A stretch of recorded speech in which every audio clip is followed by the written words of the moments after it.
കണ്ണൂർ ജില്ലാ information office Kannur ഗസറ്റിലേക്ക് സ്വാഗതം. സംസ്ഥാനത്ത് മനുഷ്യ വന്യജീവി സംഘർഷം നേരിടുന്ന മേഖലകളെ സൌഹൃദ മേഖലകളാക്കുക എന്ന ലക്ഷ്യത്തോടെയാണ് സർക്കാർ വിവിധ പദ്ധതികൾ ആവിഷ്കരിക്കുന്നതെന്ന് വനം വകുപ്പ് മന്ത്രി എ കെ ശശീന്ദ്രൻ ആറളം വന്യജീവി ഡിവിഷനുകളിലെ മനുഷ്യ വന്യജീവി സംഘർഷം നേരിടുന്നതിന് നടപ്പാക്കുന്ന വിവിധ പദ്ധതികളുടെ ഉദ്ഘാടനം നിർവഹിച്ച് സംസാരിക്കുകയായിരുന്നു മന്ത്രി.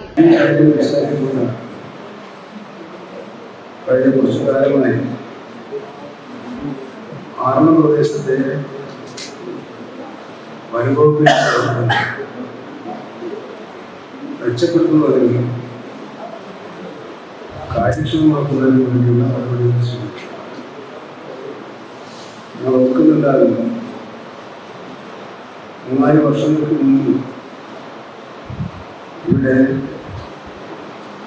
ആനമതി നിർമ്മാണം സ്തംഭിച്ചു. ആ സാഹചര്യത്തിൽ ബഹുമാനപ്പെട്ട മുഖ്യമന്ത്രിയുടെ നിർദ്ദേശാനുസരണം മന്ത്രിസഭയിലെ 4 മെമ്പർമാരാണ് ഇവിടെ വന്നത്. ജനങ്ങളുമായി ആശയവിനിമയം നടത്തി. പക്ഷേ ഇത്തരം കാര്യങ്ങൾ ജനങ്ങൾ ആഗ്രഹിക്കുന്നത് പോലെ അത്ര വേഗത്തിൽ പൂർത്തിയാക്കാൻ കഴിയുന്നുണ്ടല്ലോ. ആദ്യം പദ്ധതി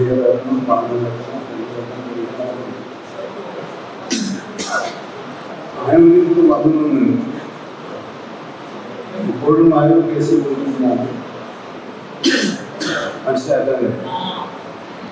മിഷൻ ഫെൻസിംഗിന്റെ ഭാഗമായി കൊട്ടിയൂർ റേഞ്ചിലെ മണത്തണ, കീഴ്പള്ളി സെക്ഷനുകളിൽ നബാർഡ് ട്രാഞ്ചെ 28 ഉൾപ്പെടുത്തി നിർമ്മിച്ച 6.3 കിലോമീറ്റർ തൂക്കുവേലി, വനം ജീവനക്കാരുടെ അടിസ്ഥാന സൗകര്യം മെച്ചപ്പെടുത്തുന്നതിന്റെ ഭാഗമായി കണ്ണവം, തളിപ്പറമ്പ് റേഞ്ചുകളിൽ നിർമ്മിച്ച ബാരക്കുകൾ, ജില്ലയിൽ മനുഷ്യ വന്യജീവി സംഘർഷം ആവർത്തിക്കപ്പെടുന്ന ആറളം, കൊട്ടിയൂർ, കേളകം, അയ്യൻകുന്ന്, മുഴക്കുന്ന്, കണിച്ചാർ, പയ്യാവൂർ ഗ്രാമപഞ്ചായത്തുകളിൽ ആദ്യഘട്ടമായി രൂപീകരിച്ച സന്നദ്ധ പ്രാഥമിക പ്രതികരണ സേനാംഗങ്ങൾക്കുള്ള ദ്വിദിന പരിശീലന പരിപാടിയുടെ സമാപനം എന്നിവയാണ് മന്ത്രി ഉദ്ഘാടനം ചെയ്തത്.